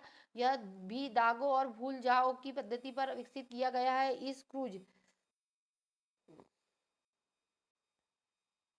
मिसाइल को जून 2007 में भारतीय थल सेना में सम्मिलित किया गया है। लगभग 290 किलोमीटर तक 200 किलोग्राम वजनी परमाणु बम ले जाने के में सक्षम ब्रह्मोस ध्वनि की लगभग 3 गुना तेज गति से चलती है। प्रद्युम्न यह प्रक्षेपात्र दुश्मन के प्रक्षेपात्र को हवा में बहुत ही कम दूरी पर मार गिराने में सहायक है। यह एक इंटरसेप्टर प्रक्षेपात्र है। भारत ने स्वदेश निर्मित advance air defence AAD-02 missile का परीक्षण ओडिशा के पूर्वी तट पर स्थित एकीकृत परीक्षण रेंज से 6 दिसंबर 2007 को किया। एंटी रेडिएशन मिसाइल रुद्रम, इस मिसाइल को भारत ने रक्षा अनुसंधान और विकास संगठन DRDO द्वारा डिजाइन और विकसित किया गया। रुद्रम मिसाइल का परीक्षण ओडिशा के बालासोर में सुखोई 30 लड़ाकू विमान से किया गया। रुद्रम मिसाइल भारतीय वायुसेना के लिए वायु सीमाओं की प्रभावी रूप से रक्षा करने दुश्मन की वायु रक्षा प्रणाली को ध्वस्त करने के लिए एक महत्वपूर्ण हथियार है। बैलिस्टिक मिसाइल बैलिस्टिक से आशय ऐसे प्रक्षेपास्त्र से है जिसमें किसी वस्तु को प्रक्षेपित करने की आवश्यक बल लगाया जाए, किंतु जमीन पर स्थित लक्ष्य पर गिरने के लिए उसे गुरुत्वाकर्षण के सहारे छोड़ दिया जाए। क्रूज मिसाइल इस श्रेणी के मिसाइल अपने लक्ष्य को खोज कर प्रहार करती है। युद्ध टैंक अर्जुन इसका विकास रक्षा अनुसंधान एवं विकास संगठन द्वारा किया गया। इस युद्ध टैंक की गति अधिकतम 70 किलोमीटर प्रति घंटा तक हो सकती है। यह रात के अंधेरे में भी काम कर सकता है। इस टैंक में लगा एक विशेष प्रकार का फिल्टर जवानों को जहरीली गैसों एवं विकिरण प्रभाव से रक्षा करता है। यह फिल्टर का निर्माण बार्क ने किया है। अर्जुन टैंक को विधिवत रूप से भारतीय सेना में शामिल कर लिया गया है। T-90S भीष्म टैंक इसका निर्माण चेन्नई के समीप आवड़ी टैंक कारखाने में किया गया है। यह 4 किलोमीटर के दायरे में प्रक्षेपास्त्र दाग सकता है। यह दुश्मन की प्रक्षेपास्त्र से स्वयं को बचाने की रक्षा की क्षमता रखता है तथा जमीन में बिछाई गई बारूदी सुरंगों से भी अपनी रक्षा करने में सक्षम रखता है। हल्के लड़ाकू विमान तेजस यह स्वदेश निर्मित प्रथम हल्का लड़ाकू विमान है। इसकी विकास में हिंदुस्तान एरोनॉटिकल लिमिटेड हाल की महत्वपूर्ण भूमिका रही है। इसमें अभी तक GE-404 America company general electronics का इंजन लगा है, जिसे भविष्य में स्वदेश निर्मित कावेरी इंजन लगाकर हटाया जाएगा। विश्व के सबसे कम वजन वाले बहुआयामी सुपरसोनिक लड़ाकू विमान 600 किलोमीटर प्रति घंटे की उड़ान भरती है और हवा में धरती पर तथा हवा से समुद्र में मार करने में सक्षम है। पायलट रहित प्रशिक्षण विमान निशांत यह स्वदेश तकनीक से निर्मित पायलट रहित प्रशिक्षण विमान है। इसमें इसे जमीन से 160 किलोमीटर के दायरे में नियंत्रित किया जा सकता है।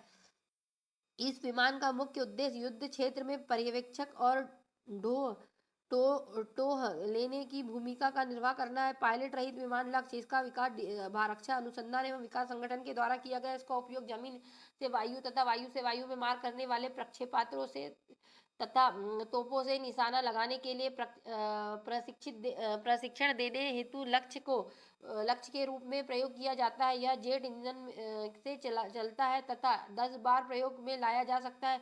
100 किलोमीटर के दायरे में इसे रिमोट से नियंत्रित किया जा सकता है। इसका प्रयोग तीनों सेनाओं द्वारा किया जा सकता है। एडवांस लाइट हेलीकॉप्टर ध्रुव इसे भी DRDO द्वारा विकसित किया गया है। अधिकतम 245 किलोमीटर प्रति घंटे की गति से उड़ान भरने वाला एक हेलीकॉप्टर 4 घंटे में आकाश में रहकर 800 किलोमीटर की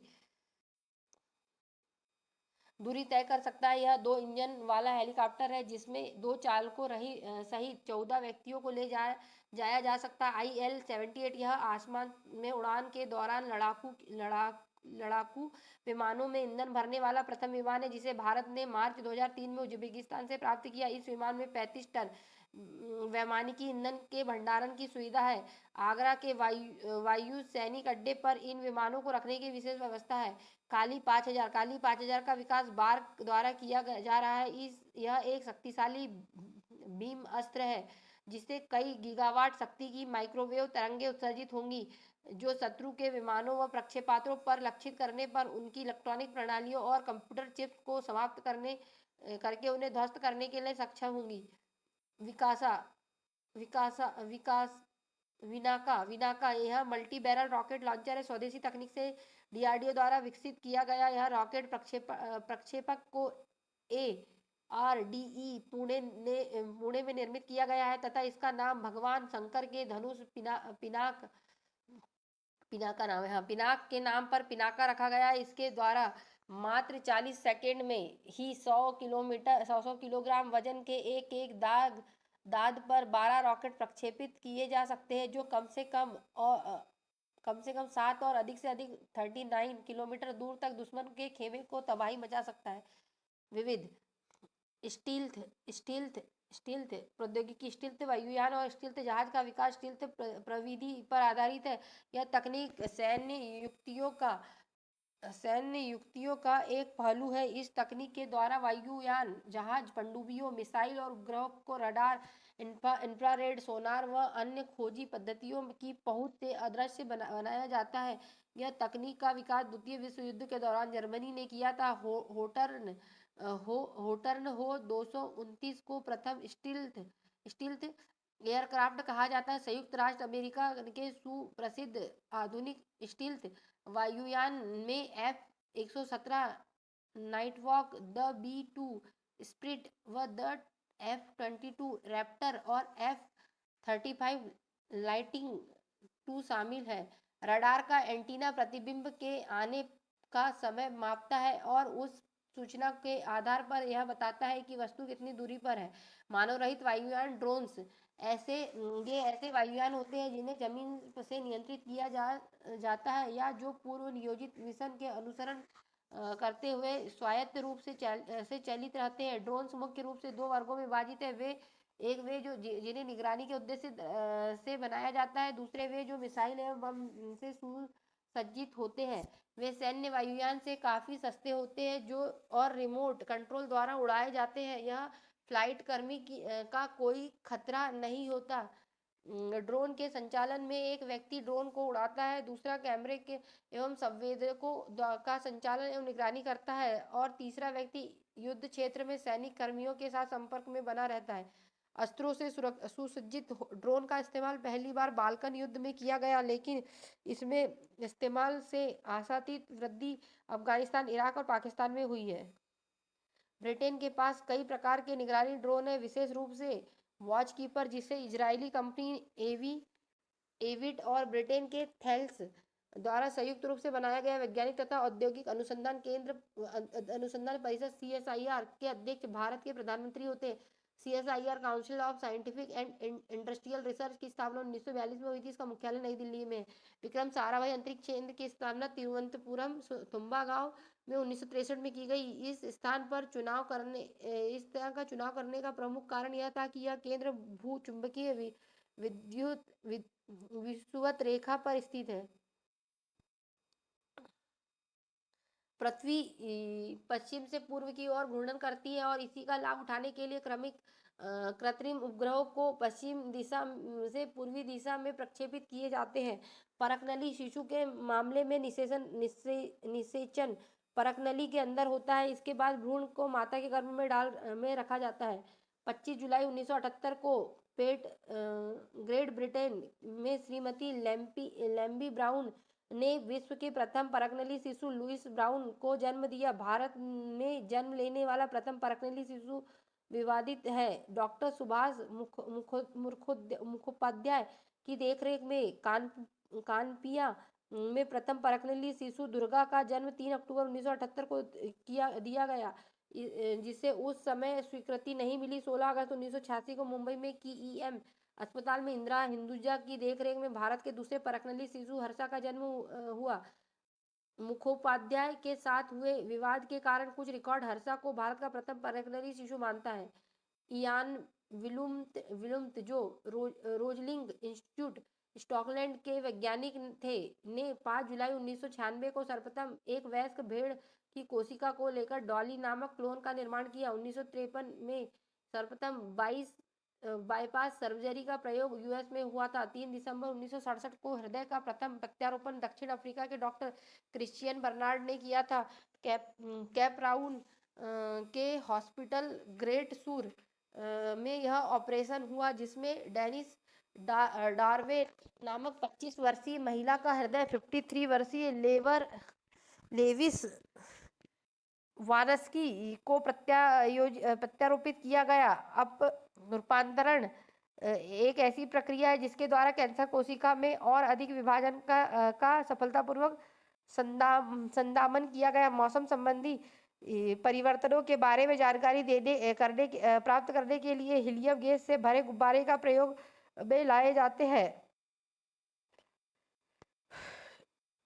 किसी वस्तु के त्रिविमीय प्रतिरूप को अंकित एवं पुनरावृत्ति करने की तकनीक का नाम होलोग्राफी है। यह लेजर किरणों द्वारा की गई फोटोग्राफी है जिससे वस्तु का चित्र त्रिआयामी होता है। विज्ञान के क्षेत्र में जो मानव एवं यंत्र के मध्य स्वचालन का एवं संचार का अध्ययन करता है उसे साइबरनेटिक्स कहलाता है। यह विज्ञान की आधुनिक शाखा है। इसकी परिकल्पना 49 में सर्वप्रथम नॉर्बर्ट वीनर ने की थी। इसे नियंत्रण का विज्ञान भी कहते हैं। 19 दिसंबर 1945 को मुंबई के Tata institute of fundamental research की स्थापना हुई। National school of design Pune में है। न्यूट्रॉन बम, इस बम की विस्फोट क्षमता तुलनात्मक रूप से कम होती है, लेकिन विकिरण क्षमता अधिक होती है। यह पृथ्वी एवं जल में रेडियोधर्मिता फैला सकता है। टैंकों एवं बुलेट्स प्रूफ वाहनों को तहस नहस कर सकता है। सल्फेट बम नाभिकीय हथियारों के अनुकूल पदार्थ को बाल्ट व सोने के द्वारा सॉल्टेड बम तैयार किया जाता है। इसकी विशेषता है कि इसके द्वारा अधिक मात्रा में रेडियोधर्मी विकिरण फैलाई जा सकती है। माइक्रोवेव बम का आविष्कार अमेरिका द्वारा किया गया। इसके द्वारा इसकी तीव्र शक्ति की ऊर्जा का उत्सर्जन होता है कि शत्रु के इलेक्ट्रॉनिक उपकरण व संचरण प्रणाली ध्वस्त हो जाती है।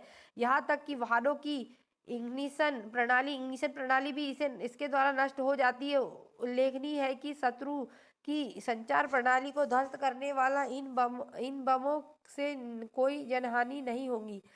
वैक्यूम बम, अमेरिका के रक्षा अनुसंधान वैज्ञानिकों ने ऐसी थर्मोबैरिक प्रणाली का सफल परीक्षण किया है, जिसके द्वारा रासायनिक एवं जैविकी शस्त्रों के भंडारों पर अति उच्च तापमान सृजित करके उन्हें बेकार किया जा सकेगा। इस प्रकार की शस्त्र प्रणाली को पहले वैक्यूम बम के नाम से जाना जाता था।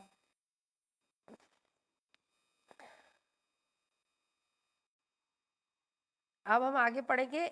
एडमिरल एडमिरल मोरवोसोक एक विमान वाहक पोत है जिसे भारत ने रूस से खरीदा है। यह विमान वाहक पोत विराट का स्थान ग्रहण करेगा। यह हिंद महासागर में भारत की उपस्थिति को मजबूती प्रदान करेगा। आईसी चिप्स सिलिकॉन से बनी होती है। इसका निर्माण 1958 में जेएस किल्बी ने किया था।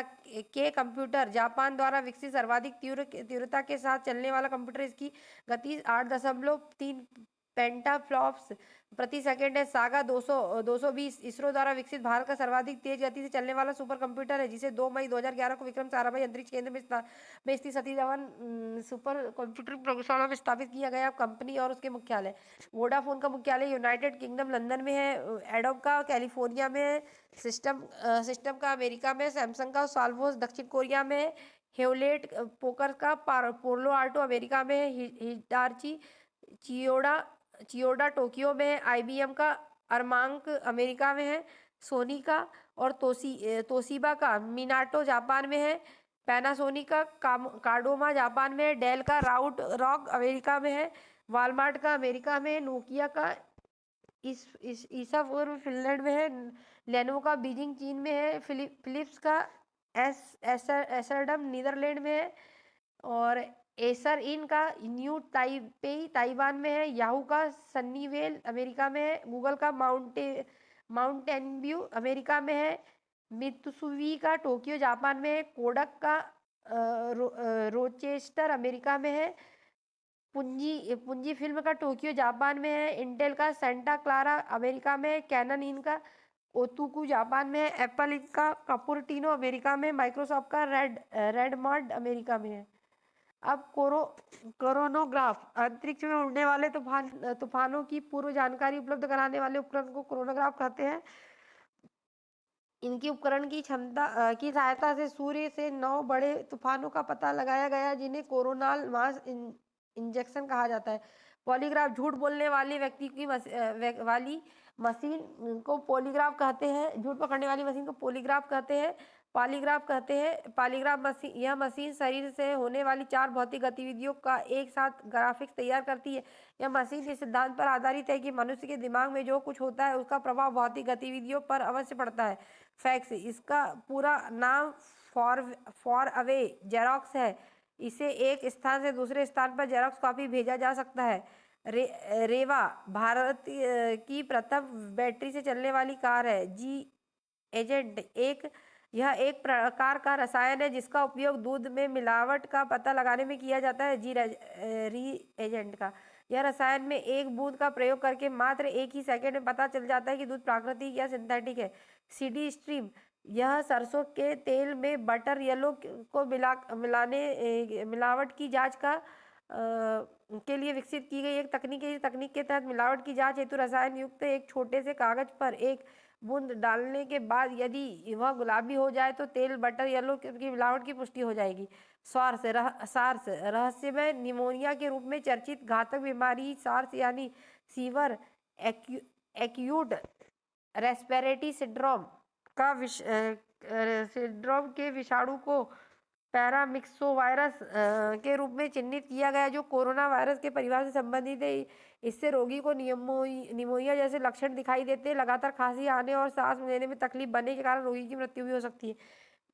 नेवी रैपिड वैज्ञानिकों ने एड्स ग्रस्त महिलाओं के गर्भाशय शिशु को इस जानलेवा बीमारी से सुरक्षित रखने के लिए एक सस्ती दवा नेवी रैपिड का विकास किया। इस दवा की मात्र 2 खुराकों से ही प्रतिवर्ष लाखों शिशुओं को एड्स की बीमारी से बचाया जा सकता है।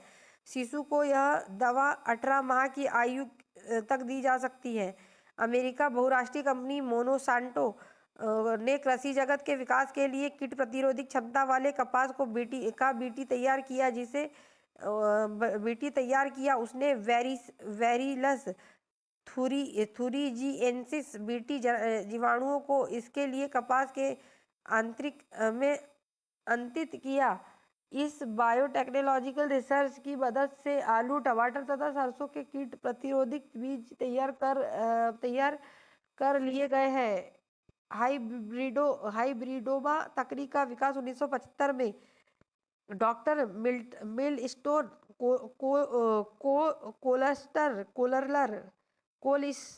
कोलिस्लर ने जर्मे द्वारा किया गया। इस तकनीक द्वारा एक क्लोनी प्रतिरोधी का वाणिज्यिक उत्पादन किया गया। टर्मिनेटर बीज जेनेटिक इंजीनियरों द्वारा तैयार किया गया एक ऐसा बीज है जिसमें अंकुरन से सीधे पौधे तैयार हो जाते हैं, किंतु उसमें अंकुलक्षण बीज का उत्पादन नहीं हो सकता। इकोमार्क उन भारतीय उत्पादों को दिया जाता है जो पर्यावरण के लिए अनुकूल होते हैं। यह भारत सरकार के पर्यावरण एवं वन मंत्रालय द्वारा दिया जाता है। टेस्ट ट्यूब बेबी तकनीक के जनक प्रोफेसर सर रॉबर्ट एडवर्ड 1925 से 1913 थे। इन्होंने कैम्ब्रिज विश्वविद्यालय की प्रयोगशाला में 1968 में इस तकनीक का आविष्कार किया। तत्पश्चात 1978 में इसे निरंतर प्रयासों के फलस्वरूप ओल्ड हेड जनरल अस्पताल में लुइस ब्राउन नामक एक प्रथम टेस्ट ट्यूब बेबी का जन्म संभव हुआ। इसके लिए एडवर्ड को 2010 में चिकित्सा में नोबेल पुरस्कार से सम्मानित किया। डॉक्टर द्वारा प्रयुक्त होने वाला स्टेथोस्कोप, जिसे आला भी कहा जाता है, ध्वनि तरंगों के अध्यारोपण के सिस्टम पर कार्य करता है। यह यंत्र के माध्यम से डॉक्टर हृदय तथा फेफड़ों के रोगों का पहचान करता है। भारतीय अंतरिक्ष प्रयोगों के कार्यान्वयन का सही कालानुक्रम इस प्रकार है। टेर एलएस प्रोग्राम 1974 में ईस्वी में satellite instruction television experiment sites program अगस्त 1975 में अमेरिका उपग्रह ATS-6 की सहायता से संचालित किया गया। Satellite telecommunication experiment project STEP programme का कार्यान्वयन इसरो तथा डाकघर विभाग के द्वारा फ्रांस, जर्मनी के सैम्फोनिया उपग्रह के सहयोग से 1977 से 1979 तक किया गया। Ariane passenger payload experiment APPLE Bharat का प्रथम भू-स्थिर प्रायोगिक संचार उपग्रह था, जो 19 जून 1981 को प्रक्षेपित किया गया। स्टेम सेलों का अनुसंधान बहुत महत्वपूर्ण है, क्योंकि स्टेम सेल से एक महत्वपूर्ण भ्रूण के निर्माण की वृहद क्षमता निहित है। इसमें विभिन्न रोगों के निजात में सहायता मिलती है। स्टेम कोशिका संबंधी अनुसंधान में मधुमेह, अल्जाइमर रोग, पार्किंसन रोग, ल्यूकेमिया, हेपेटाइटिस, पक्षाघात और हृदय रोग आदि से पीड़ित लोगों के लिए आशा की नई किरण दिखाई देने लगी है। ऑप्टिकल फाइबर प्रकाशिक तंतु पूर्ण आंतरिक परावर्तन के सिद्धांत पर आधारित एक ऐसी युक्ति है जिसके द्वारा प्रकाश के सिग्नल को इसकी तीव्रता के बिना क्षय हुए एक स्थान से दूसरे स्थान पर स्थानांतरित किया जा सकता है। ऑप्टिकल फाइबर क्वार्ट्ज कांच के बहुत लंबे तथा पतले हजारों रेशों से मिलकर बना होता है। प्रत्येक रेशे की मोटाई 10⁻⁻⁴ सेंटीमीटर होती है। रेफ्रिजरेटर में खाद्य ताजा रखने के लिए सुरक्षित तापमान 4 डिग्री सेल्सियस होता है। अमेरिका के एफ लेबी में रेडियो कार्बन प्रणाली के आविष्कार का श्रेय है, जिसने 49 में कार्बन पर आधारित तिथियों का निर्धारण की विधि की घोषणा की। रेडियोधर्मी कार्बन का अर्थ कार्बन 14 के विघटन प्रक्रिया के संबंध में रखता है। व्यक्तियों की जेनेटिक स्तर की पहचान के इस्तेमाल तकनीक को ही एन फिंगरप्रिंट अथवा डीएन फिंगर प्रोफाइलिंग कहते हैं। डीएनए प्रोफाइलिंग टेक्नोलॉजी से जले हुए तथा पहचान में न आने वाले मृत शरीरों की पहचान की जा सकती है। डीएनए प्रोफाइलिंग के लिए मुख्य रूप से जैविकी नमूने की जरूरत पड़ती है। जैविकी नमूने में खून के धब्बे, जड़ सहित बाल का टुकड़ा, वीर्य, त्वचा, कोशिका, मुंह का पर रखा कपड़ा, लार, अस्थिमज्जा अथवा किसी ऊतक की कोशिका शामिल किया जा सकता है। ज्ञातव्य है कि डीएनए फिंगरप्रिंट का विकास सबसे पहली बार 1984 में ब्रिटिश वैज्ञानिक यालेक जेफरी ने किया था। रडार का प्रयोग रडार रेडियो तरंगों द्वारा वस्तुओं की उपस्थिति की स्थिति ज्ञात करने में किया जाता है। इसके द्वारा यह भी पता लगाया जाता है कि वायुयान की गति तथा दिशा की क्या स्थिति है। विश्व का प्रथम ताप उष्मीय विलवणीकरण संयंत्र भारत के लक्षद्वीप की राजधानी कवाती में संस्थापित किया गया है। यह प्रतिदिन 1 लाख मीटर अलवण जल का उत्पादन करता है। कैसिनी नासा द्वारा शनि तथा उसके उपग्रह के अध्ययन हेतु प्रक्षेपित रोबोटिक्स अंतरिक्ष यान है। अंतर्राष्ट्रीय ताप नाभिकीय प्रायोगिक reactor, international thermonuclear experimental reactor संचलन ऊर्जा की संभावनाओं को प्रदर्शित करने हेतु संयुक्त अंतर्राष्ट्रीय अनुसंधान एवं विकास परियोजना है। इस परियोजना में यूरोपीय संघ, जापान, चीन, भारत, दक्षिण कोरिया, रूसी संघ एवं संयुक्त राष्ट्र अमेरिका की सहभागिता है। यह परियोजना दक्षिण फ्रांस के कद्रास नगर में है। अंतर्राष्ट्रीय अंटार्कटिक महासागर अनुसंधान संस्थान NCAOR गोवा ने हिमालय में काफी ऊंचाई पर एक अनुसंधान केंद्र, ध्रुवीय एवं क्रायोस्फीयर रिसर्च PACER स्थापित किया, जिसे हिमांश कहा जाता है। 13,500 फीट 4,000 मीटर से अधिक के ऊपर स्पीति हिमाचल प्रदेश में एक सुदूर स्थान पर स्थित है। भारत का भादला सोलर पार्क विश्व का सबसे बड़ा सोलर पार्क है। यह सौर पार्क का निर्माण जुलाई 2015 में शुरू किया गया था। तेलंगाना में पेदापल्ली जिले में रामागुंडम में NTPC द्वारा भारत का सबसे बड़ा 100 मेगावाट संयंत्र विकसित किया जा रहा है। हरियाणा के ग्वाल पहाड़ी में भारत व फ्रांस के सहयोग से सौर ऊर्जा अनुसंधान केंद्र की स्थापना की गई है।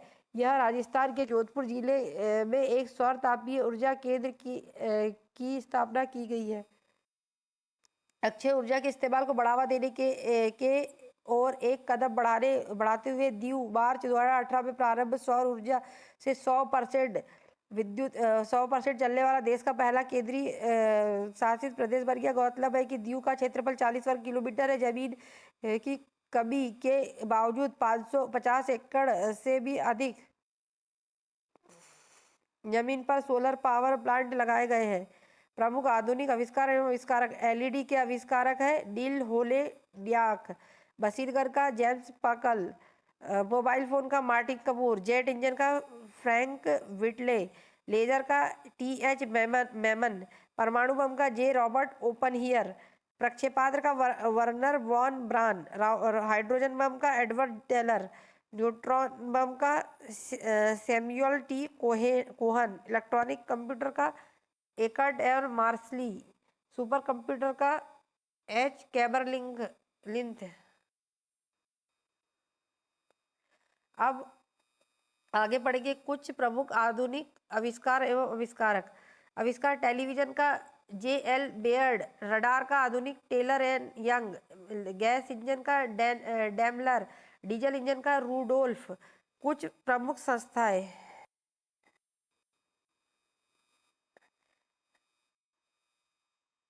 राष्ट्रीय प्रतिरक्षा विज्ञान संस्थान NII नई दिल्ली, जीव विज्ञान में चुनौतीपूर्ण प्रश्नों के समाधान के लिए विभिन्न जांचकर्ताओं को एक साथ लाने वाले अंदाज में वैज्ञानिक कार्यक्रमों का विस्तार जारी रखना ताकि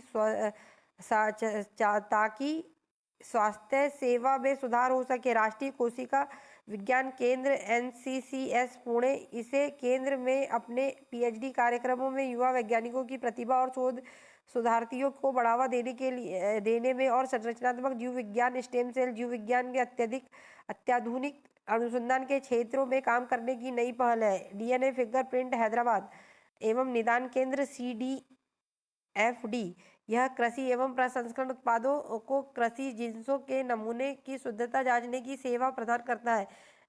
ILS जीव विज्ञान अनुसंधान भुवनेश्वर इस संस्था का जोर संक्रामक रोग विज्ञान, जीन गतिविधियों एवं नियमन एवं ट्रांसलेशन शोध पर है। राष्ट्रीय मस्तिष्क अनुसंधान केंद्र NBRC मानेसर यह केंद्र मिर्गी और ब्रेन मैपिंग पर बहुविषयक अनुसंधान एवं शिक्षण में लगा हुआ है।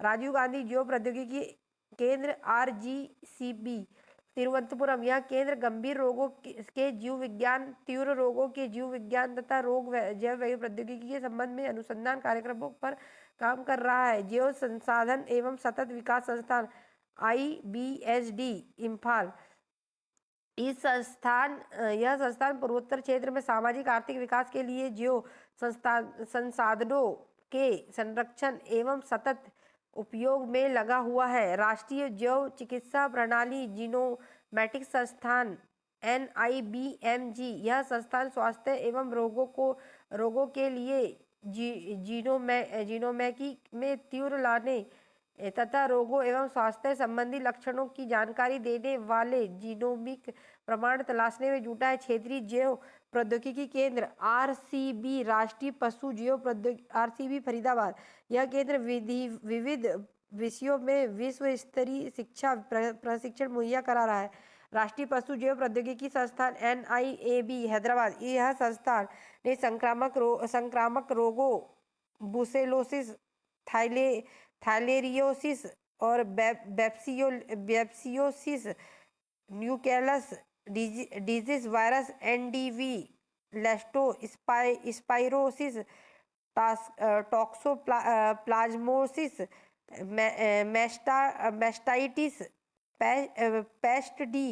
पैटिस रूमेंट्स वायरस PPR तथा food and mouth disease FMD तथा इन रोगों के निदान एवं रोकथाम के लिए तरीके विकसित करने की पहल है।